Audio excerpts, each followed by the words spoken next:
জয় দিয়ে শুরু হলো ভারতের চ্যাম্পিয়ন্স ট্রফি। ভারত এবং বাংলাদেশের মধ্যে চ্যাম্পিয়ন্স ট্রফি ভারতের প্রথম ম্যাচ ছিল বাংলাদেশের বিরুদ্ধে এবং দুবাই ইন্টারন্যাশনাল স্টেডিয়ামে কিন্তু ম্যাচ হয়েছিল। বাংলাদেশ ক্যাপ্টেন নাজমুল হাসান শান্ত তিনি প্রথমে টসে জিতে ব্যাটিং করার সিদ্ধান্ত নেয়। যে ভারতের বোলাররা যেভাবে শুরু করেছিল তো দেখে মনে হচ্ছিল যে বাংলাদেশ হয়তো 100 রানের মধ্যে অল আউট হয়ে যাবে। 36 রানে কিন্তু বাংলাদেশের 5 উইকেট পড়ে গিয়েছিল। তারপরে রোহিত শর্মা সেই ক্যাচটা মিস, যে অক্ষর প্যাটেলের হ্যাট্রিক হতো, সেই রোহিত শর্মা সেই ক্যাচটা মিসটা যদি না করতো তাহলে হয়তো বাংলাদেশ 100 রানের মধ্যে হয়তো অল আউট হয়ে যেত, কিন্তু সেটা হলো না। তারপরে একটা কিন্তু পার্টনারশিপ হলো, সেই পার্টনারশিপ হওয়ার পরে কিন্তু তারপরে বাংলাদেশ টেনে টেনে টেনে টেনে টুনে কিন্তু 228 পর্যন্ত পৌঁছে যায়। তো হয়তো আমরা ভাবছিলাম যে এটা কোনো ব্যাপার নয়, ভারত 25 থেকে 30 ওভারের মধ্যে এই রানটা চেস করে দেবে, কারণ ভারতের কাছে যে ব্যাটিং পাওয়ার আছে এবং যে ধরনের রোহিত শর্মা, শুভমান গিল, শ্রেয়াস আয়ার, বিরাট কোহলি, অক্ষর প্যাটেল, কেএল রাহুল তারা যে ধরনের ফর্মে আছে, এটা 25 থেকে 30 ওভারের মধ্যে কিন্তু এই রানটা তুলে দেবে। এবং স্পেশালি ওপেনিং জুড়ি রোহিত শর্মা এবং শুভমান গিল তারা দুজনে যে ধরনের ফর্মে আছে, যে ইংল্যান্ডের বিরুদ্ধে যে ধরনের তারা খেলা দেখিয়েছে এবং যে ধরনের ফর্মে ছিল এবং রান করেছে, তো দেখে মনে হচ্ছিল যে ভারত এটা অনায়াসে চেস করে দেবে এবং হয়তো বড় জোর 30 ওভার পর্যন্ত হয়তো যাবে এই ম্যাচটা, 30 ওভারে এই রানটা চেস করে দেবে। সেটা কিন্তু শুরুও হয়েছিল সেই রকম, রোহিত শর্মা এবং শুভমান গিল কিন্তু শুরুও করেছিল দুর্দান্ত। তারপরে কিন্তু ম্যাচ আস্তে আস্তে যত শেষের দিকে এগিয়েছে, ম্যাচ কিন্তু ইন্টারেস্টিং হতে চলেছিল। যে রোহিত শর্মা আউট হয়ে যায়, তারপরে বিরাট কোহলি এসে সেই বিরাট কোহলির কিন্তু সেই একই কাহানি, ফের লেগ স্পিনারের বলে ফের আর একবার তিনি আউট হয়ে গেলেন এবং তিনিও বড় স্কোর করতে ব্যর্থ। তারপর শ্রেয়াস আয়ারের ওপর কিন্তু একটা আশা ছিল যে শ্রেয়াস আয়ার যে ধরনের মানে ইন্টেন ইন্টেন দেখিয়েছে ইংল্যান্ডের বিরুদ্ধে, সেখানে এখানে হয়তো শ্রেয়াস আয়ার একটা ভালো পজিটিভ খেলা খেলবে, খেলে কিন্তু এটা হয়তো খুব তাড়াতাড়ি রানটা হয়তো চেস হয়ে যাবে, কিন্তু শ্রেয়াস আয়ারও পারলো না। তারপরে 5 নম্বরে অক্ষর প্যাটেলকেও পাঠানো হয়েছিল, তিনিও কিন্তু ব্যর্থ হয়ে গেলেন। যেখানে পিচ কিন্তু অনেকটা স্লো হয়ে গিয়েছিল, যে সেকেন্ড ইনিংসে যখন ইন্ডিয়া ব্যাটিং করতে আসে প্রথম 10 ওভার কিন্তু ভালো শুরু করেছিল টিম ইন্ডিয়া।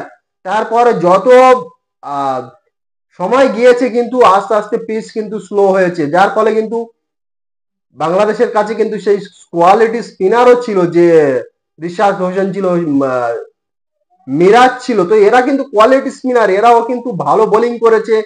যার ফলে কিন্তু এই ম্যাচটা যে 30 থেকে 35 ওভার শেষ হবার কথা কিন্তু সেখানে শেষ হয়নি, টেনে টেনে কিন্তু সেই 46-47 ওভার পর্যন্ত কিন্তু যেতে হয়েছে।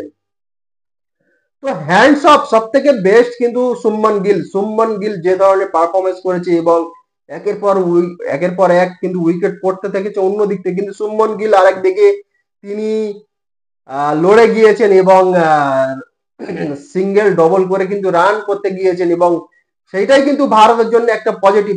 ওই মুহূর্তে যদি শুভমান গিল আউট হয়ে যেত তাহলে কিন্তু ভারতের অবস্থা খুবই খারাপ হয়ে যেত, বাংলাদেশের কাছে হয়তো হারতেও পারতো। কিন্তু শুভমান গিল একদিক থেকে তিনি লড়ে গিয়েছেন এবং উইকেটে কিন্তু তিনি টিকে ছিলেন এবং শেষ পর্যন্ত কিন্তু তিনি সেঞ্চুরি করেছেন, তো যার ফলে কিন্তু এই ম্যাচটা যে ভাবা হয়েছিল যে অনায়াসে খুব সহজভাবে 30-35 ওভারের মধ্যে ভারত জিতে যাবে, কিন্তু সেটা হয়নি। তো 46-47 ওভার পর্যন্ত কিন্তু যেতে হয়েছে। তো আর অন্য দিক থেকে যদি দেখা যায় যে বোলারদের মধ্যে মোহাম্মদ শামি কিন্তু ফের আমরা সেই পুরাতন শামিকে আমরা দেখতে পাচ্ছি আস্তে আস্তে। সেই পুরাতন পুরোপুরি ভাবে হয়তো দেখতে না পেলে কি হবে, কিছুটা আস্তে আস্তে তার রিদম ফিরে আসছে এবং তিনি আস্তে আস্তে সেই রকম ধরনের পারফরমেন্স করা শুরু করেছে। তিনি 5 উইকেট নিয়েছে, অসাধারণ কামব্যাকের পরে এইরকম ধরনের বোলিং করা কিন্তু মুখের কথা নয়, তিনি কিন্তু ফের দেখিয়ে দিলেন এবং মনে হচ্ছে যে তার রিদম কিন্তু আস্তে আস্তে ফিরে যাচ্ছে।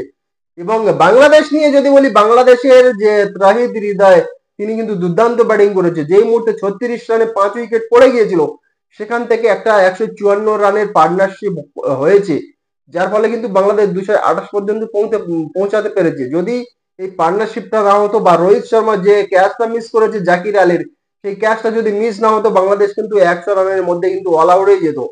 কিন্তু সেটা হয়নি, এবং দুজনে জাকির আলী এবং তহিদ হৃদয় দুজনে মিলে কিন্তু 154 রানের একটা পার্টনারশিপ করেছিল, যার ফলে কিন্তু বাংলাদেশ 228 রান পর্যন্ত পৌঁছেছে। এবং তহিদ হৃদয় কিন্তু তিনি সেঞ্চুরি করেছেন, অসাধারণ। তার প্রবলেম হচ্ছিল, তার পেন হচ্ছিল, তা সত্ত্বেও কিন্তু তিনি সেঞ্চুরি করেছেন, দুর্দান্ত পারফরমেন্স করেছে। ভারতীয় বোলার যেখানে তিনজন কোয়ালিটি স্পিনার ছিল এবং মোহাম্মদ শামি, হার্ষিদ রানা ছিল, এইসব বোলারদের বিরুদ্ধে সেঞ্চুরি করা কিন্তু মুখের কথা নয়। তো হৃদয় কিন্তু সেটা দেখিয়ে দিয়েছে, তার মধ্যে কিন্তু সেই কোয়ালিটি আছে যে ভালো পারফরমেন্স করার।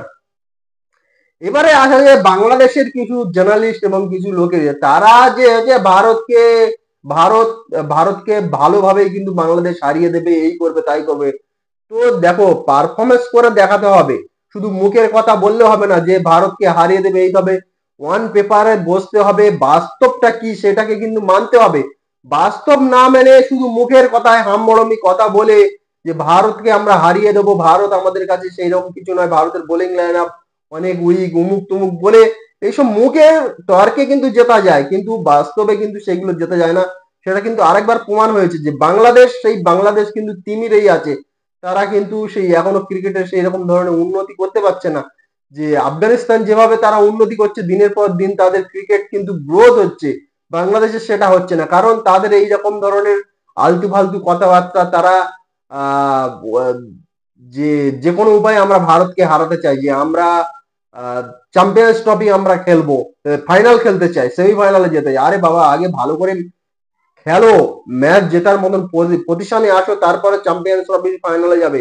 তো সেই সব নয়, তার উপর থেকে কিন্তু লেজেন্ড ক্রিকেট, বিশ্বের লেজেন্ড ক্রিকেটার যারা ছিল, রিকি পন্টিং, এবি ডিভিলিয়ার্স, রবি শাস্ত্রীর মতন লেজেন্ডরা, তারাও কিন্তু ভবিষ্যৎবাণী করেছিল যে বাংলাদেশ কিন্তু অবস্থা খুবই খারাপ চ্যাম্পিয়ন্স ট্রফিতে। তাই নিয়ে কিন্তু তাদেরকে বাংলাদেশের কিছু লোক তারা ট্রোল করেছিল। কেন তারা বলেছিল? তাদের অভিজ্ঞতা থেকে তারা বলেছিল, সেইটা কিন্তু ফের কিন্তু প্রমাণ হচ্ছে, বাংলাদেশ কিন্তু সেই তিমিরেই সেই রকম ধরনের কিন্তু তারা পারফরমেন্স করতে পারছে না, এবং তাদের কিন্তু অনেক কিন্তু প্রবলেম আছে। সেই প্রবলেম গুলো সলভ না করলে কিন্তু তারা কোনোদিনও সেই রকম ধরনের ক্রিকেটে কিন্তু তাদের গ্রোথ হবে না।